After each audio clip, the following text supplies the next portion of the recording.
ഒരു വ്യക്തി കൊഴിഞ്ഞു വീഴുമ്പം നിങ്ങൾ എത്ര വേഗത്തിൽ ഹോസ്പിറ്റലിൽ കൊണ്ടുപോകുന്നു എന്നുള്ളതിലല്ല, നിങ്ങൾ ആദ്യം കൊടുക്കുന്ന ഒരു മിനിറ്റിലാണ്, നിങ്ങൾ ആദ്യം ഒരു മിനിറ്റിൽ എന്ത് ചെയ്യുന്നു എന്നുള്ളതിലാണ് ആ വ്യക്തിയുടെ ജീവൻ ഇരിക്കുന്നത്. ഹലോ ഹായ്, എല്ലാവർക്കും എൻ്റെ പുതിയ വീഡിയോയിലേക്ക് സ്വാഗതം. അപ്പോൾ നമ്മളെല്ലാവരും അറിഞ്ഞതുപോലെ തന്നെ നമ്മുടെ കലാഭവൻ നവാസിക്ക നമ്മളെയൊക്കെ വേർപിരിഞ്ഞു. കാർഡിയാക് അറസ്റ്റ് ആയിരുന്നു. കാരണം ഇക്കായ്ക്ക് ആദരാഞ്ജലികൾ. ഇന്നത്തെ എൻ്റെ വീഡിയോയിൽ ഞാൻ പറയാൻ പോകുന്ന കാർഡിയാക് അറസ്റ്റിനെ കുറിച്ചാണ്. കാർഡിയാക് അറസ്റ്റിനെ കുറിച്ച് വലിയ ക്ലാസ് ഒന്നുമല്ല, നമ്മൾ സാധാരണക്കാരായ ആളുകൾക്ക് ഇതെങ്ങനെ മനസ്സിലാക്കാം, നമുക്ക് എന്ത് ചെയ്യാം എന്നുള്ള ഒരു കാര്യത്തെക്കുറിച്ചുള്ള ഒരു ചെറിയ വീഡിയോ ആണ്. എനിക്ക് ഉറപ്പാണ് ഈ വീഡിയോ നമ്മുടെ സൊസൈറ്റിയിലുള്ള പലർക്കും അത് ഉപകാരപ്പെടും. നിങ്ങൾ മാക്സിമം ഷെയർ ചെയ്യുക, സപ്പോർട്ട് ചെയ്യുക, സബ്സ്ക്രൈബ് ചെയ്യുക. അപ്പം കാർഡിയാക് അറസ്റ്റ് എന്ന് പറയുമ്പം ആർക്കും എപ്പോഴും എപ്പോൾ വേണമെങ്കിലും സംഭവിക്കാവുന്ന ഒരു കാര്യമാണ് ഈ കാർഡിയാക് അറസ്റ്റ്. പ്രത്യേകിച്ച് ഇപ്പം നമ്മൾ നവാസിക്കയുടെ കാര്യം എടുത്താലും, കന്നഡ സ്റ്റാർ വളരെ ഫേമസ് ആയിട്ടിരുന്ന ഒരാളാണ് പുനീത് രാജ്കുമാർ. അവരൊക്കെ അവരുടെ നല്ല ഏജിൽ തന്നെ കാർഡിയാക് അറസ്റ്റ് വന്ന് മരിച്ചു പോയവരാണ്.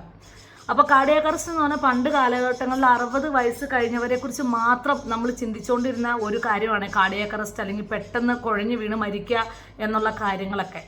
പക്ഷേ ഇന്നത്തെ ഒരു കാലഘട്ടത്ത് 20 വയസ്സും 25, 30 വയസ്സുള്ളവർക്കൊക്കെ ഈ കാർഡിയാക് അറസ്റ്റ് വരുന്നുണ്ട്. അതെന്ത് കാരണം കൊണ്ടാണ്? അത് പെട്ടെന്ന് ഒരു അസുഖം ഇല്ലാത്തവർക്കൊക്കെയാണ് വരുന്നത്. പ്രത്യേകിച്ച് എക്സസൈസ് ചെയ്യുന്ന സമയങ്ങളിൽ, ചുമ്മാ ഇരിക്കുന്ന സമയങ്ങളിലൊക്കെ കാർഡിയാക് അറസ്റ്റ് അങ്ങ് വരികയാണ്. അപ്പം എല്ലാവർക്കും ഇതെന്താ ചെയ്യേണ്ടതെന്ന് അറിയത്തില്ല.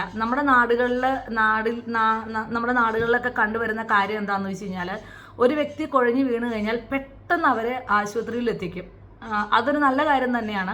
അതുകൊണ്ട് നമ്മൾ പറയും 5 മിനിറ്റിനുള്ളിൽ ഞങ്ങൾ ആശുപത്രിയിൽ എത്തിച്ചു, അല്ലെങ്കിൽ 10 മിനിറ്റിനുള്ളിൽ ആശുപത്രിയിൽ എത്തിച്ചു, അല്ലെങ്കിൽ നമ്മൾ പറയും അതൊക്കെ നല്ലൊരു കാര്യം തന്നെയാണ്. കാരണം ഒരാവശ്യം വരുമ്പം നമ്മളെല്ലാവരും ഒരുമിച്ച് നിന്ന് ഒരു വ്യക്തിയെ ഹോസ്പിറ്റലിൽ എത്തിക്കുക എന്നുള്ളതൊരു വലിയൊരു കാര്യം തന്നെയാണ്.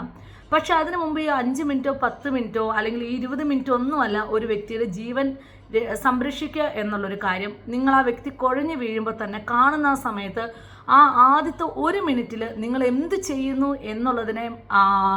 എന്നുള്ളതിനെ ബേസ് ചെയ്തിരിക്കും ആ വ്യക്തിയുടെ മുമ്പോട്ടുള്ള ഒരു ജീവിതം. ഐഡിയലി ഇതെല്ലാം നമ്മുടെ ചെറിയ ചെറിയ സ്കൂളുകളിൽ നമ്മളെ പഠിപ്പിക്കേണ്ട ഒരു കാര്യമാണ്. പക്ഷെ അൺഫോർച്ചുനേറ്റ്ലി എന്താ പറയുന്നത്, black is ugly, white is fair എന്നുള്ള വളരെ ബേസ്ലെസ് ആയിട്ടുള്ള, നമുക്ക് സൊസൈറ്റിക്ക് ഒരു ഉപയോഗവും ഇല്ലാത്ത കുറേ കാര്യങ്ങളൊക്കെ നമ്മളെ പഠിപ്പിച്ചിട്ടുണ്ട്. അപ്പോൾ ഇനി ഞാൻ പറയാം, കാർഡിയാക് അറസ്റ്റ് വരുന്ന ഒരു വ്യക്തിക്ക് അതിനു മുമ്പ് തന്നെ ശരീരം എന്തെങ്കിലും ഒരു രീതിയിലുള്ള സൈൻ കൊടുത്തിരിക്കും എന്നുള്ളൊരു കാര്യത്തിൽ ഉറപ്പാണ്. ന്യൂസിൽ നിന്നെല്ലാം അറിയാൻ കഴിഞ്ഞത് നവാസിക്കയ്ക്ക് രാവിലെ തൊട്ട് ചെറിയൊരു ചെസ്റ്റ് പെയിൻ ഉണ്ടായിരുന്നു എന്നുള്ളതാണ്. ഈ പറയുന്ന പുനീത് രാജ്കുമാറിൻ്റെ കാര്യത്തിലാണെങ്കിലും ആൾക്കും രാവിലെ ഒരു ചെറിയൊരു ചെസ്റ്റ് പെയിൻ ഉണ്ടായിരുന്നു. പറയുന്ന എല്ലാ ആളുകൾക്കും, പിന്നെ എൻ്റെ അനുഭവത്തിൽ റീസെൻ്റ്ലി 2-3 പേർക്ക് ഇങ്ങനെ ബ്ലോക്കാന്ന് പറഞ്ഞാൽ അവർ ആശുപത്രി പോകാൻ നേരത്ത് അവർക്ക് വന്ന സൈൻസ് ആൻഡ് സിംറ്റംസ് കൂടി ഞാൻ പറഞ്ഞുതരാം. നമുക്ക് ചെസ്റ്റ് പെയിൻ ഉണ്ടാവും. ചെസ്റ്റ് പെയിൻ സാധാരണഗതിയിൽ നമ്മൾ പറയും ഗ്യാസിൻ്റെ ആണ്, അപ്പോൾ കുഴപ്പമില്ല എന്ന് പറഞ്ഞിട്ട് സോഡ നാരങ്ങ വെള്ളം കുടിക്കാൻ പോകുന്ന ആളുകളൊക്കെ ഒരുപാടുണ്ട്. ഈ ചെസ്റ്റ് പെയിൻ നിങ്ങൾക്ക് ഇങ്ങനെ ഇടയ്ക്കിടയ്ക്ക് ഇങ്ങനെ വന്നുകൊണ്ടിരിക്കും. പ്രത്യേകിച്ച് ഡയബറ്റീസ് ഉള്ള പേഷ്യൻസിനാണെങ്കിൽ ചെസ്റ്റ് പെയിൻ വരുന്നത് വരെ നമ്മൾ അറിയത്തില്ല. ഈ ചെസ്റ്റ് പെയിൻ വന്നതിന് ശേഷം നമ്മുടെ ലെഫ്റ്റ് സൈഡിലെ കൈയിലേക്ക് പതുക്കെ ഇങ്ങനെ പതുക്കെ നീങ്ങി പോകുന്നതായിട്ട് നിങ്ങൾ കാണും. അതായത് ആ കൈയിലേക്ക് ഇങ്ങനെ പതുക്കെ ഈ വേദന സ്പ്രെഡ് ആവും. അതില്ലെങ്കിൽ പിന്നെ നമ്മുടെ ഈ വെള്ളം ഇറക്കാൻ ഒരു ബുദ്ധിമുട്ടുള്ള പോലെ നിങ്ങൾക്കൊരു ഫീൽ ഉണ്ടാവും. പിന്നെ നിങ്ങൾക്ക് തോന്നും ചുമ്മാ നിങ്ങൾക്ക് വയ്യ, പക്ഷെ എന്നും ഉണ്ടായിരുന്ന പോലെയല്ല, നിങ്ങൾക്ക് ചെറിയൊരു ചെസ്റ്റ് പെയിൻ വരും, പക്ഷെ നിങ്ങൾക്ക് അങ്ങ് വയ്യാത്ത പോലെ തോന്നും. ഈ സാഹചര്യങ്ങളിലൊക്കെ നിങ്ങൾ ഏത് സാഹചര്യത്തിലാണ്, എത്ര വലിയ ഫംഗ്ഷനിലാണ്, നിങ്ങൾ എത്ര വലിയ ജോലികളാണെങ്കിലും നിങ്ങൾ ഒരു കാര്യം ഉറപ്പ് വരുത്തുക, നിങ്ങൾ ഹോസ്പിറ്റലിൽ പോവുക. ചെസ്റ്റ് പെയിൻ ആണ്, അതായത് നെഞ്ചുവേദനയാണെന്ന് പറഞ്ഞ് തന്നെ നിങ്ങളൊരു ECG എടുത്ത് നോക്കുക. നിങ്ങൾ അതിനുള്ള ചികിത്സകൾ തേടുക. കാരണം നിങ്ങളുടെ ശരീരം നിങ്ങൾക്ക് തരുന്ന മുന്നറിയിപ്പാണ്. അതായത് നമ്മുടെ ഹൃദയം നിലയ്ക്കാൻ പോകുന്നു എന്നുള്ളതിനുള്ള മുന്നറിയിപ്പാണ് അത്. ഇനി ഒരു നെഞ്ചുവേദന വന്നു, നിങ്ങളുടെ മുമ്പിൽ ഒരു വ്യക്തി കുഴഞ്ഞു വീഴുകയാണെങ്കിൽ ഒരിക്കലും അയാളെ ഓടിപ്പോയി വാരിയെടുത്ത് ഹോസ്പിറ്റലിൽ കൊണ്ടുപോകാതെ നിങ്ങൾ ചെയ്യേണ്ട ഒരു കാര്യം ഇത്ര മാത്രമേ ഉള്ളൂ. ഞാൻ താഴെ അതിൻ്റെ ഒരു വീഡിയോ കൊടുക്കുന്നുണ്ട്, അപ്പം നിങ്ങൾ അതുകൂടി കാണാൻ ശ്രമിക്കുക. വ്യക്തിയെ ഇപ്പം കുഴഞ്ഞു വീണ് ഇരിക്കുകയാണ് അല്ലെങ്കിൽ അങ്ങനെ കുഞ്ഞു കൂടിയൊക്കെ സൈഡിലേക്ക് പോയിക്കെ ആയിരിക്കും ഒരു വ്യക്തി കുഴഞ്ഞു വീഴുന്നത്. ആ വ്യക്തി അപ്പം തന്നെ നമ്മൾ എന്താ പറയുന്നത്, ഒരു ഫ്ലാറ്റ് ആയിട്ടുള്ള സർഫസിലേക്ക്, അതിപ്പോൾ റോഡിലാണെങ്കിൽ റോഡിൽ, ചർച്ചിലാണെങ്കിൽ ചർച്ചിൽ, അമ്പലത്തിലാണെങ്കിൽ അമ്പലത്തിൽ, ഈ ലോകത്ത് എവിടെയാണെങ്കിൽ അവിടെ തന്നെ. ഇനി നിങ്ങൾ ഫ്ലൈറ്റിൽ യാത്ര ചെയ്യുകയാണെങ്കിൽ ഫ്ലൈറ്റിൽ സീറ്റിൽ വെച്ചിട്ടല്ല, താഴെ ആ നടക്കുന്ന വശത്തേക്ക് വ്യക്തിയെ നന്നായിട്ട് കിടത്തുക. കിടത്തിയതിന് ശേഷം നിങ്ങൾ വ്യക്തി വിളിക്കുക, പേരറിയെങ്കിൽ പേര് വിളിക്കുക, അല്ലെങ്കിൽ നെഞ്ചിൽ തട്ടി നിങ്ങൾ വിളിക്കുക, ഓക്കെ ആണോ എന്ന് ചോദിക്കുക.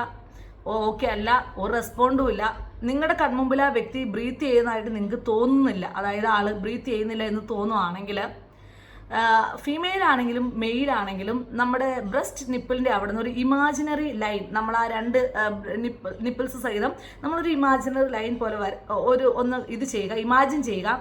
അതിനുശേഷം അതിൻ്റെ സെൻറ്ററിൽ ഒരു കൈ വെച്ചിട്ട് മറ്റേ കൈ ഞാനിവിടെ കാണിക്കുന്നുണ്ട് അത് എങ്ങനെ ചെയ്യേണ്ടതെന്ന്.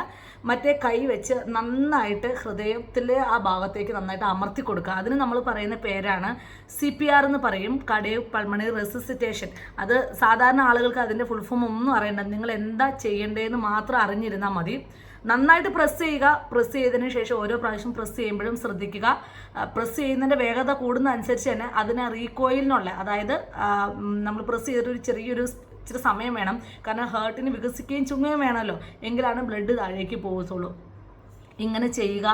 അതിനു മുമ്പ് പൾസ് ഉണ്ടോ എന്നൊക്കെ നോക്കുക. പക്ഷേ മെഡിക്കലി ഒക്കെ ക്വാളിഫൈഡ് അല്ലാത്തൊരു വ്യക്തിക്ക്, അല്ലെങ്കിൽ എന്തെങ്കിലുമൊക്കെ അതിൻ്റെ അറിയാത്തൊരു വ്യക്തിക്ക് ഇപ്പം കഴുത്തിൻ്റെ സൈഡിലൊക്കെ പൾസ് നോക്കാനൊക്കെ പാടായിരിക്കും. അപ്പോൾ ബ്രീത്ത് ചെയ്യേണ്ടതെന്ന് നോക്കുക. ഫസ്റ്റ് നമ്മൾ ചെയ്യേണ്ട കാര്യം ഇതാണ്. ഞാൻ പറഞ്ഞു വന്നപ്പോൾ തന്നെ ഒരു 2-3 മിനിറ്റ് എടുത്തു. പക്ഷേ നമ്മൾ ഈ ഷോൾഡറിൽ തട്ടി വിളിക്കേണ്ടതെല്ലാം വിളിക്കുകയും ഈ CPR തുടങ്ങുകയൊക്കെ ചെയ്യേണ്ടത് 1 മിനിറ്റിനുള്ളിൽ, ഏതാനും സെക്കൻഡുകൾക്കുള്ളിൽ തുടങ്ങിക്കഴിഞ്ഞ് കഴിഞ്ഞാൽ നിങ്ങൾക്കൊരു ജീവിതം തന്നെ നിങ്ങൾക്ക് രക്ഷപ്പെടുത്തിയെടുക്കാൻ പറ്റുമെന്നുള്ളതിൽ യാതൊരു ഇതുമില്ല. ചില വ്യക്തികൾ കൊഴിഞ്ഞ് വീണ് ഹോസ്പിറ്റലിൽ കൊണ്ടുപോകുമ്പോഴൊക്കെ അവർക്ക് പൾസ് ഉണ്ടാവുമായിരിക്കും, അല്ലെങ്കിൽ അവർക്ക് നമ്മൾ CPR കൊടുത്തു കഴിഞ്ഞാൽ അവർ രക്ഷപ്പെടുമായിരിക്കും. പക്ഷേ ആ ഹോസ്പിറ്റലിൽ പോകാൻ എങ്ങനെ പോയാലും ഒരു 10-15 മിനിറ്റ് എടുക്കുമല്ലോ, കാരണം ഈ വ്യക്തിയെ വാരിയെടുത്ത് വണ്ടിയിൽ വെച്ച് കൊണ്ടുപോകണ്ടേ, അല്ലെങ്കിൽ ആംബുലൻസ് വിളിച്ചാൽ വരണ്ടേ. ആ സമയം ഈ CPR കൊടുത്തു കഴിഞ്ഞാൽ വ്യക്തി രക്ഷപ്പെടേണ്ട വ്യക്തിയായിരിക്കും. പക്ഷെ ആ സമയത്ത് നമ്മുടെ അറിവില്ലായ്മ, നമ്മുടെ സാധാരണ ഒരു ജനറൽ പോപ്പുലേഷനിൽ ഈ അറിവില്ലായ്മ കാരണമാണ് നമുക്ക് ഇങ്ങനെ ഉണ്ടാവുന്നത്, ഇങ്ങനെ മരണം സംഭവിക്കുന്നത്. നിങ്ങൾ അങ്ങനെയുള്ള റെസിസിറ്റേഷൻ കൊടുക്കുക. ഞാൻ ഈ വീഡിയോ മെഡിക്കലി ഹൈലി ക്വാളിഫൈഡ് ആയിട്ടുള്ള ആളുകൾക്ക് വേണ്ടിയുള്ള വീഡിയോ ഒന്നും അല്ല, സാധാരണ ആളുകൾക്ക് വേണ്ടി മാത്രമുള്ളൊരു വീഡിയോ ആണ്. അപ്പം എല്ലാവർക്കും കോമൺ ആണ്, ഇതെവിടെ വെച്ച് വേണമെങ്കിലും സംഭവിക്കാം, നിങ്ങളുടെ വീട്ടിലുള്ള ഒരാൾക്ക് സംഭവിക്കാം. ഞാൻ എൻ്റെ വീഡിയോയ്ക്ക് ശേഷവും ഞാൻ CPR എങ്ങനെയാണ് കൊടുക്കേണ്ടത് എന്നുള്ള ഒരു വീഡിയോ ഇട്ടിട്ടുണ്ട്. നിങ്ങളത് മുഴുവൻ കാണാൻ ശ്രമിക്കുക. Thanks for watching. നിങ്ങൾ മാക്സിമം ഈ വീഡിയോ ഷെയർ ചെയ്യുക. ഇനിയെങ്കിലും നമുക്ക് ചുറ്റുമുള്ളവർ, നമ്മളെ സ്നേഹിക്കുന്നവർ, അവരുടെ ജീവൻ നമ്മുടെ അറിവില്ലായ്മ കാരണം അതൊരിക്കലും തീർന്നു പോകാതിരിക്കട്ടെ. അല്ലെ, ഒരു വ്യക്തിയുടെ ജീവൻ രക്ഷിക്കുക എന്നുള്ളത് വലിയൊരു കാര്യം തന്നെയാണ്. നിങ്ങളുടെ വീട്ടിൽ നിങ്ങൾ അതിനെക്കുറിച്ച് CPR കുറിച്ചുള്ള കൂടുതൽ വീഡിയോസ് കാണുക. നമ്മൾ തന്നെ അതിനെ ഒന്ന് പെർഫെക്റ്റ് ആയിട്ട് ഇരിക്കുക. നമുക്കൊരാവശ്യം വന്നു കഴിഞ്ഞാൽ അത് എപ്പോഴും ആവശ്യമുള്ളതാണ്. നമുക്ക് ശ്വസിക്കാൻ വായു പോലെ ഇന്നത്തെ കാലഘട്ടത്തിൽ ആവശ്യമുള്ളൊരു കാര്യമാണ് എങ്ങനെയാണ് CPR കൊടുക്കേണ്ടത് എന്ന്. അപ്പം എല്ലാവരും എൻ്റെ വീഡിയോ കാണുക. Thanks for watching. 1, 2, 3 and 4 and 5. 1 and 2 and 3 and 4 and 10. 1 and 2 and 3 and 4 and 15. 1 and 2 and 3 and 4 and 20. 1 and 2 and 3 and 4 and 25. 1 and 2 and 3 and 4 and 30.